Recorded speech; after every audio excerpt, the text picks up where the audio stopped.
सत श्री अकाल जी, मैं रवनीत संधू ਤੁਹਾਡਾ ਸਾਰਿਆਂ ਦਾ ਸਲਾਹ ਮਸ਼ਵਰਾ ਪ੍ਰੋਗਰਾਮ 'ਚ ਬਹੁਤ-ਬਹੁਤ ਸਵਾਗਤ ਕਰਦੀ ਹਾਂ।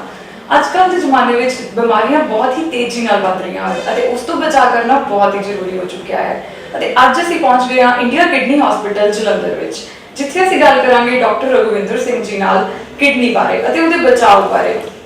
ਸਤਿ ਸ਼੍ਰੀ ਅਕਾਲ ਜੀ। ਸਤਿ ਸ਼੍ਰੀ ਅਕਾਲ ਜੀ। ਮੈਂ ਮੀਡੀਆ ਪੰਜਾਬ ਟੀਵੀ ਦੇ ਸਾਰੇ ਦਰਸ਼ਕਾਂ ਨੂੰ ਨਮਸਕਾਰ ਕਰਦਾ ਹਾਂ, ਧੰਨਵਾਦ ਦੇਣਾ। हाँ जी, तो ਅਸੀਂ ਜਾਣਨਾ ਚਾਹਾਂਗੇ ਕਿਡਨੀ ਬਾਰੇ ਤੇ ਉਹਦੇ ਰੋਗਾਂ ਬਾਰੇ। ਸਭ ਤੋਂ ਪਹਿਲਾਂ ਮੈਂ ਪੁੱਛਣਾ ਚਾਹਾਂਗੀ ਕਿਡਨੀ ਬਾਰੇ ਕੁਝ ਦੱਸੋ ਸਾਨੂੰ। ਕਿਡਨੀਆਂ ਸਾਡੇ ਸਰੀਰ ਦਾ ਬਹੁਤ ਮਹੱਤਵਪੂਰਨ ਅੰਗ ਹੁੰਦਾ ਹੈ ਔਰ ਇਹ ਕਿਡਨੀਆਂ ਦੋ ਸਾਡੇ ਸਰੀਰ ਦੇ ਵਿੱਚ ਦੋ ਕਿਡਨੀਆਂ ਹੁੰਦੀਆਂ। ਕਿਡਨੀਆਂ ਅੰਗਰੇਜ਼ੀ ਤੇ ਕਹਿੰਦੇ, ਹਿੰਦੀ 'ਚ ਗੁਰਦੇ ਕਹਿੰਦੇ। ਹਾਂਜੀ। ਇਹ ਦੋਨੋਂ ਗੁਰਦੇ ਇਨਸਾਨ ਦੀ ਕਿਡਨੀ ਦਾ ਸਾਈਜ਼ ਜੋ ਹੁੰਦਾ ਉਹ ਇਨਸਾਨ ਦੀ ਮੁੱਠੀ ਦੇ ਬਰਾਬਰ ਦਾ ਹੁੰਦਾ। ਜਿੱਦਾਂ ਇਹਨਾਂ ਦੀ ਲੈਂਥ ਹੁੰਦੀ ਹੈ ਰਫਲੀ 10 ਸੈਂਟੀਮੀਟਰ, ਵਿਡਥ ਹੁੰਦੀ ਹੈ 5 ਸੈਂਟੀਮੀਟਰ ਔਰ ਥਿਕਨੈਸ ਹੁੰਦੀ ਹੈ 2.5 ਸੈਂਟੀਮੀਟਰ। ये दो किडनियां साडी रीढ़ की हड्डी के दोनों पासे कमर के अंदर दोनों पासे राइट और लैफ्ट दोनों किडनियां होती है। किडनियां दोनों 24 घंटे काम करती है। किडनियां का महत्वपूर्ण काम 4 फंक्शन होते हैं। ਉਹਦੇ ਵਿੱਚ ਸਭ ਤੋਂ ਇੰਪੋਰਟੈਂਟ ਫੰਕਸ਼ਨ ਹੈ ਫਿਲਟਰੇਸ਼ਨ ਆਫ ਬਲੱਡ, ਜਿਹਦਾ ਖੂਨ ਦੀ ਸਫਾਈ ਕਰਨਾ। ਜਿਹਦਾ ਸਾਡੇ ਘਰ ਦੀ ਸਫਾਈ ਹੁੰਦੀ ਹੈ, ਝਾੜੂ ਪੋਚੇ ਲੱਗਦੇ हैं, ਉਹਦੀ ਉसी तरह ਸਾਡੇ ਸਰੀਰ ਦੀ ਵੀ ਸਫਾਈ ਕਿਡਨੀਆਂ ਕਰਦੀ ਹੈ। 24 घंटे काम करती है। 24 घंटे के अंदर किडनियां के फिल्टर काम करके जिन्नी गंदगी सारे शरीर के विच बनती है वो सारी गंदगी पेशाब के रूप में बन के यूरिन के रूप में कलैक्ट हो जाती है और उन्होंने असी पास कर देंगे।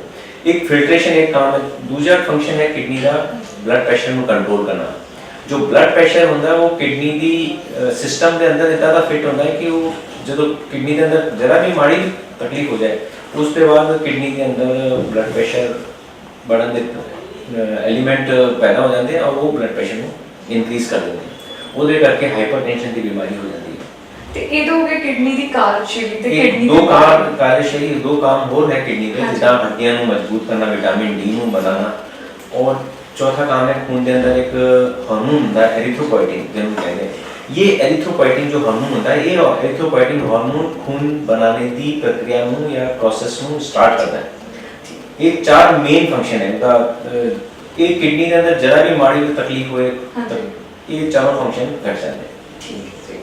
ਤੇ ਕਿਡਨੀ ਦੇ ਰੋਗਾਂ ਬਾਰੇ ਕੁਝ ਦੱਸੋ। ਕਿਡਨੀ ਦੇ ਕਿੰਨੇ ਕੁ ਰੋਗ ਨੇ ਜੋ ਸਾਨੂੰ ਲੱਗ ਸਕਦੇ ਆ ਤੇ ਉਹ ਤੋਂ ਸਾਨੂੰ ਬਚਾਅ ਕਰਨਾ ਚਾਹੀਦਾ ਆ।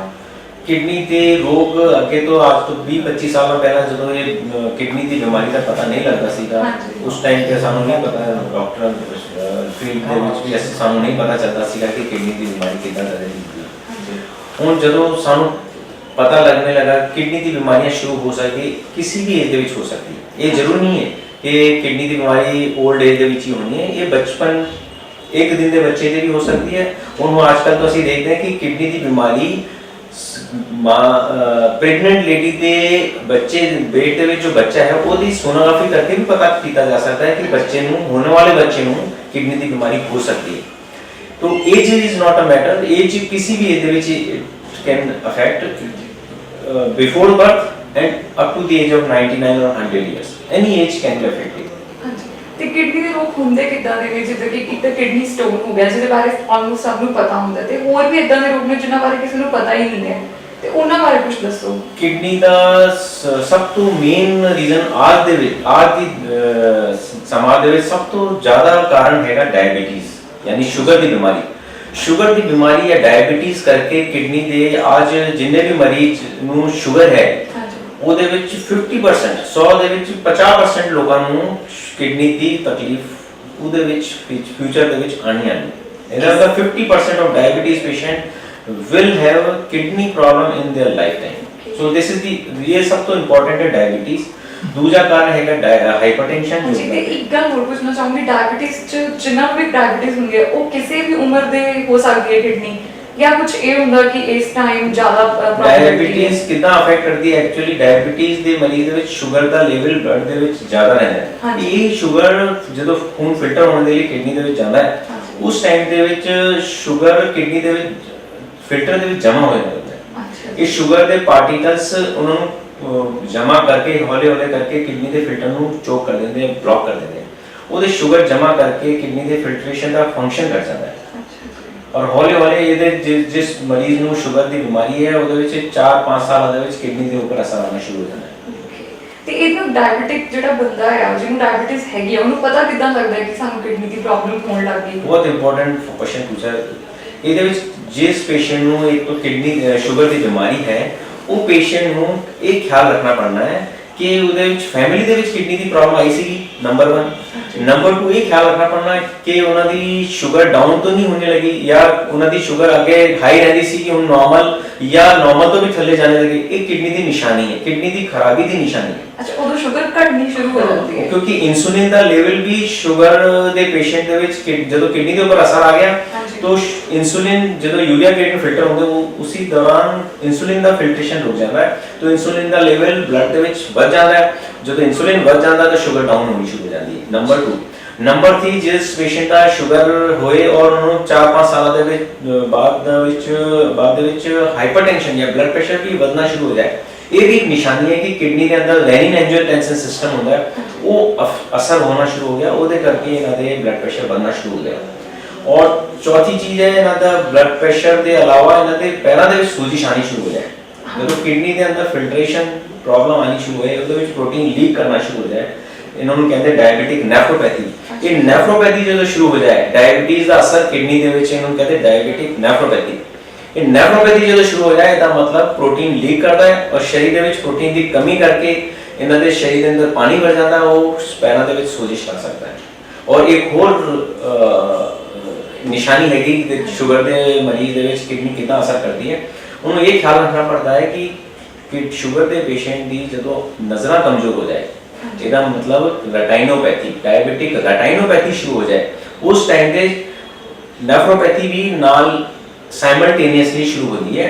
सो पेशेंट डायबिटीज के पेशेंट को इतना ख्याल रखना जरूरी है कि आँखों के विच असर आना शुरू होया, ਉਹਦੇ ਵਿੱਚ किडनी का भी चेक होना चाहिए। आँखों का असर तो शुरू दिस जाता है कि पेशेंट को दिसना घट गया या उन्होंने आँखों के विच असर आना शुरू हो गया, क्योंकि आईज की जो ब्लड वेसल्स हैगी वो दा साइज और किडनी की ब्लड वेसल्स दा फिल्टर दा ब्लड वेसल्स दा साइज है वो सेम, उधर करके दोनों ब्लड वेसल्स साइमल्टेनियसली असर करती है। इधर diabetic onset of diabetic retinopathy means onset of diabetic nephropathy. ਤੇ ਇਹਨੂੰ ਟੈਸਟ ਕਰਨ ਦਾ ਕੋਈ ਜ਼ਰੀਆ, ਜਦੋਂ ਡਾਇਬੀਟਿਕ ਪੇਸ਼ੈਂਟ ਆ, ਇੱਕ ਹੁੰਦਾ ਕਿ ਕਿਡਨੀ ਦਾ ਟੈਸਟ ਲੋਕ ਸਿਰਫ ਉਦੋਂ ਕਰਾਉਂਦੇ ਆ ਜਦੋਂ ਉਹਨਾਂ ਨੂੰ ਕੋਈ ਪ੍ਰੋਬਲਮ ਆਉਣੀ ਸ਼ੁਰੂ ਹੁੰਦੀ ਹੈ, ਤੇ ਡਾਇਬੀਟਿਕ ਪੇਸ਼ੈਂਟ ਲਈ ਕੋਈ ਸਪੈਸ਼ਲ ਟੈਸਟ ਹੁੰਦਾ ਹੈ ਜਾਂ ਕੁਝ ਡਾਇਗਨੋਸਿਸ? ਬਹੁਤ ਵਧੀਆ ਤੁਸੀਂ ਸਵਾਲ ਕੀਤਾ ਹੈ। ਡਾਇਬੀਟਿਕ ਪੇਸ਼ੈਂਟ ਨੂੰ ਆਪਣੇ ਰੂਟੀਨ ਟੈਸਟ 3 ਮਹੀਨੇ ਦੇ ਵਿੱਚ ਇੱਕ ਵਾਰੀ ਜ਼ਰੂਰ ਯੂਰਿਨ ਦਾ ਟੈਸਟ ਕਰਵਾਉਣਾ ਚਾਹੀਦਾ ਹੈ। ਯੂਰਿਨ ਦਾ ਟੈਸਟ ਸ਼ੂਗਰ ਦੇ ਪੇਸ਼ੈਂਟ ਨੂੰ ਸਿੰਪਲ ਯੂਰਿਨ ਦਾ ਟੈਸਟ ਬਹੁਤ ਜ਼ਰੂਰੀ ਹੈ, ਉਹਨੂੰ ਰੂਟੀਨਲੀ ਕਰਾਉਣਾ ਚਾਹੀਦਾ ਹੈ। सब तो पहले यूरिन के 20-25 रुपए का टेस्ट होता है, सब तो पहले पता चलता है कि प्रोटीन आना शुरू होया कि नहीं। नंबर हुण आजकल तो इदा के टेस्ट आ गए कि असी पेशेंट के टेस्ट करके ये दस सकते हैं कि इस पेशेंट को फ्यूचर के विच in future whether this patient is likely to develop diabetic nephropathy, ये असी दस सकते हैं। ਤੇ ਉਸ ਟੈਸਟ ਬਾਰੇ ਕੁਝ ਦੱਸੋ ਜਿਹੜਾ ਕਿ ਸ਼ੂਗਰ ਦੇ ਪੇਸ਼ੈਂਟ ਦੇ ਫਿਊਚਰ ਦੇ ਵਿੱਚ ਅਗਰ ਕਿਡਨੀ ਦਾ ਅਸਰ ਆਣਾ ਹੈ, ਇਹ ਪਹਿਲੇ ਅਸੀਂ ਪਤਾ ਕਰ ਸਕਦੇ ਹਾਂ। ਉਹ ਟੈਸਟ ਹੁੰਦਾ ਮਾਈਕਰੋਐਲਬੂਮਿਨਿਊਰੀਆ। ਮਾਈਕਰੋਐਲਬੂਮਿਨਿਊਰੀਆ ਮੀਨਸ ਇਹਨਾਂ ਨੂੰ ਅਸੀਂ ਡਿਪਸਟਿਕ ਦੇ ਵਿੱਚ ਯੂਰਿਨ ਦੇ ਅੰਦਰ ਡਿਪਸਟਿਕ ਡਾਲ ਕੇ ਅਸੀਂ ਚੈੱਕ ਕਰ ਸਕਦੇ ਹਾਂ ਕਿ ਇਹ ਸ਼ੂਗਰ ਦੇ ਪੇਸ਼ੈਂਟ ਨੂੰ ਫਿਊਚਰ ਦੇ ਵਿੱਚ ਕਿਡਨੀ ਦੇ ਉੱਪਰ ਅਸਰ ਆਣਾ ਹੈ ਕਿ ਨਹੀਂ ਆਣਾ।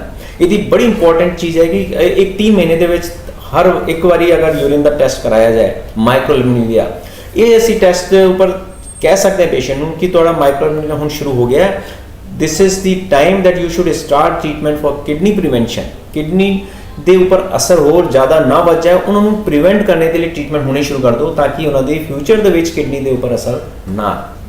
ਇਹ ਬਹੁਤ ਇੰਪੋਰਟੈਂਟ ਚੀਜ਼। ਮਾਈਕਰੋਐਲਬੂਮਿਨਿਊਰੀਆ ਹੁੰਦਾ 30 to 300 milligram level the protein leak ਕਰਨਾ। ਇਹ ਬੜੀ ਸ਼ੁਰੂਆਤ ਦੀ ਦੌਰ ਦੇ ਸ਼ੁਰੂਆਤ ਦੇ ਸਟੇਜ ਦੇ ਵਿੱਚ ਹੁੰਦੀ ਹੈ ਕਿਡਨੀ ਦੇ ਪੇਸ਼ੈਂਟ ਦੇ अंदर। एक सानू ये जरूर देखना चाहिए कि ये सब तो पहले यही टेस्ट पॉजिटिव होता है। जो ये स्टेज क्रॉस हो जाती है फिर ग्रॉस प्रोटीन यूरिया शुरू हो जाता है। प्रोटीन की मात्रा जो बढ़ जाती है माइक्रोएलबुमिनूरिया तो ऊपर भी चली जाती है 300 मिलीग्राम तो ऊपर।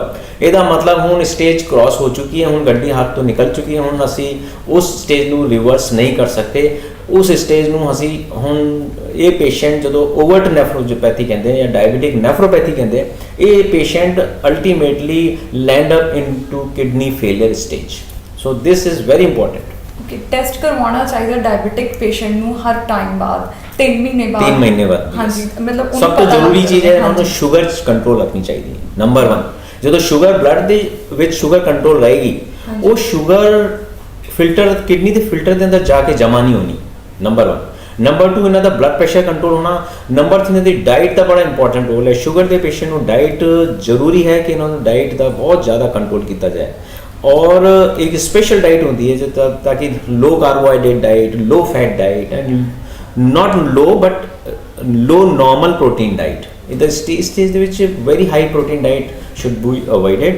ਇਹਦੇ ਵਿੱਚ low or low normal diet of protein can be taken. ਉਸ ਤੋਂ ਇਲਾਵਾ ਐਕਸੈਸ ਸਾਲਟ ਨਹੀਂ ਲੈਣਾ ਚਾਹੀਦਾ ਹੈ, ਐਕਸੈਸ ਸੋਡਾ ਬਾਈਕਾਰਬ ਜਾਂ ਕੋਲਡ ਡਰਿੰਕ ਨਹੀਂ ਲੈਣੀ ਚਾਹੀਦੀ ਹੈ। ਐਂਡ बहुत इंपॉर्टेंट चीज़ है एक्सरसाइज। एक्सरसाइज बहुत ज़रूरी है।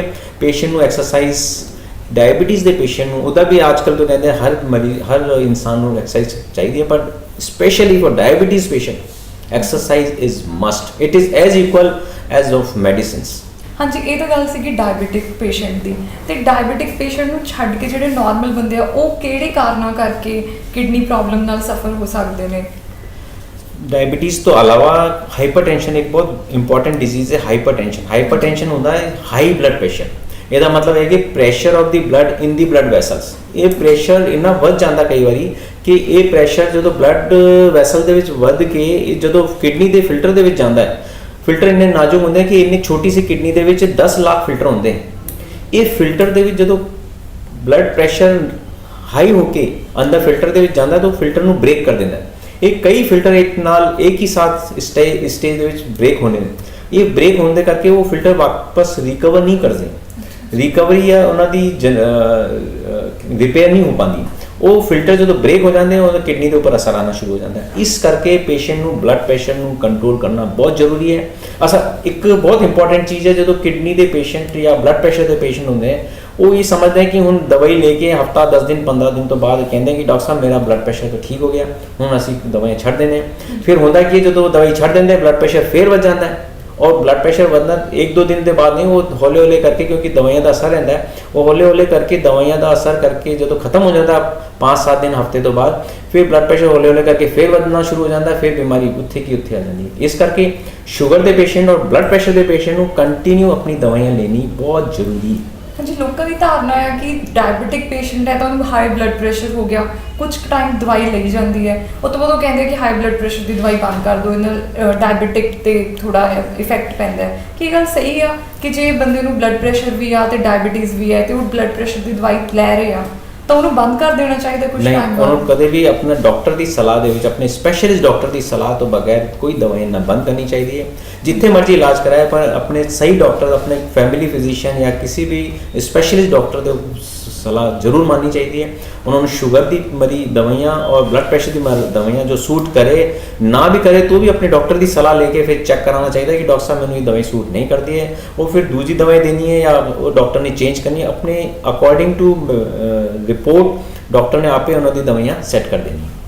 ਹਾਂਜੀ, ਇਹਨਾਂ ਤੋਂ ਇਲਾਵਾ ਵੀ ਕੋਈ ਹੋਰ ਕਾਰਨ ਨੇ ਜਿੱਦਾਂ ਇਨਫੈਕਸ਼ਨ ਹੋ ਜਾਂਦੀ ਆ ਕਿਸੇ ਚੀਜ਼ ਦੀ ਜਾਂ ਕੋਈ ਹੋਰ ਕਾਰਨ ਬਾਰੇ? ਡਾਇਬੀਟੀਜ਼ ਬਲੱਡ ਪ੍ਰੈਸ਼ਰ ਤੋਂ ਬਾਅਦ ਆਉਂਦਾ ਹੈ ਕਾਜ਼ ਕਿਡਨੀ ਫੇਲੀਅਰ ਦਾ, ਕਿਡਨੀ ਦੀ ਖਰਾਬੀ ਦਾ ਕਾਜ਼ ਆਉਂਦਾ ਇਨਫੈਕਸ਼ਨ। ਬਾਡੀ ਦੇ ਵਿੱਚ ਜਿੱਥੇ ਮਰਜ਼ੀ ਇਨਫੈਕਸ਼ਨ ਹੋ, ਚਾਹੇ ਲੰਗਸ ਦੇ ਵਿੱਚ ਜਾਂ ਚੈਸਟ ਜਾਂ ਬਲੱਡ ਦੇ ਵਿੱਚ ਜਾਂ ਯੂਰਿਨ ਦੇ ਵਿੱਚ ਜਾਂ ਲਿਵਰ, ਐਨੀਵੇਅਰ ਇਨਫੈਕਸ਼ਨ। ਡਾਇਬੀਟੀਜ਼ ਦੇ ਪੇਸ਼ੈਂਟ ਨੂੰ ਇਨਫੈਕਸ਼ਨ ਬਹੁਤ ਛੇਤੀ ਹੋ ਜਾਂਦਾ ਹੈ। तो इन्फेक्शन जिथे मर्जी हो, ये इन्फेक्शन ब्लड के रल के जो फिल्टर होने के लिए यही ब्लड घूम के असी देखते हैं कि किडनी के जाता है, उस टाइम पर किडनी को असर करता है, क्योंकि ब्लड किडनी के 20% of the cardiac output goes to kidney. तो किडनी के इन्ना ब्लड चाहिए, तो जो इन्फेक्शन ज़्यादा होगा वही ज़्यादा इन्फेक्शन वाला ब्लड किडनी के जाएगा और यही किडनी को असर कर सकता है। और आजकल असी देखते हैं कि किडनी के अक्यूट किडनी फेलियर का जो कॉमनस्ट कॉज है, सब तो इंपॉर्टेंट कॉज है, वो है सेप्टिसीमिया और इन्फेक्शन।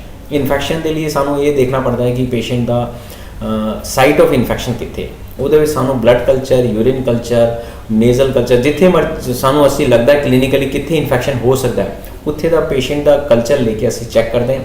वो कल्चर के सानू पता चल जाता है कि ये कितना किहड़े टाइप का बैक्टीरिया, किहड़ी तरह की एंटीबायोटिक यूज़ होनी है, वो उस टाइम पे सानू इन्फेक्शन कंट्रोल करने का बहुत फायदा होता है। जो इन्फेक्शन ठीक हो गया फिर किडनियाँ भी रिवर्स करके वापस नॉर्मल आ सकती हैं। ਇਹਨਾਂ ਇਨਫੈਕਸ਼ਨਸ ਦੇ ਕਾਰਨ ਜ਼ਿਆਦਾਤਰ ਕੀ ਹੁੰਦੇ ਨੇ? ਇੱਕ ਤਾਂ ਜਿਵੇਂ ਤੁਸੀਂ ਕਿਹਾ ਲੰਗਸ ਇਨਫੈਕਸ਼ਨ ਹੋ ਜਾਂਦੀ ਹੈ, ਤਾਂ ਹੋਰ ਵੀ ਕੋਈ ਇਦਾਂ ਦੀ ਇਨਫੈਕਸ਼ਨਸ ਹੁੰਦੀਆਂ ਨੇ ਜਿਹੜੀਆਂ ਆਪਾਂ ਨੂੰ ਪਤਾ ਨਹੀਂ ਲੱਗਦੀਆਂ ਬਟ ਉਹ ਆਪਣੇ 'ਚ ਹੁੰਦੀਆਂ ਨੇ? ਇਨਫੈਕਸ਼ਨ ਦਾ ਕਾਰਨ ਇਹ ਹੈਗਾ ਕਿ ਸਭ ਤੋਂ ਪਹਿਲੇ ਕਿ ਬੋਡੀ ਦਾ ਰੈਜ਼ਿਸਟੈਂਸ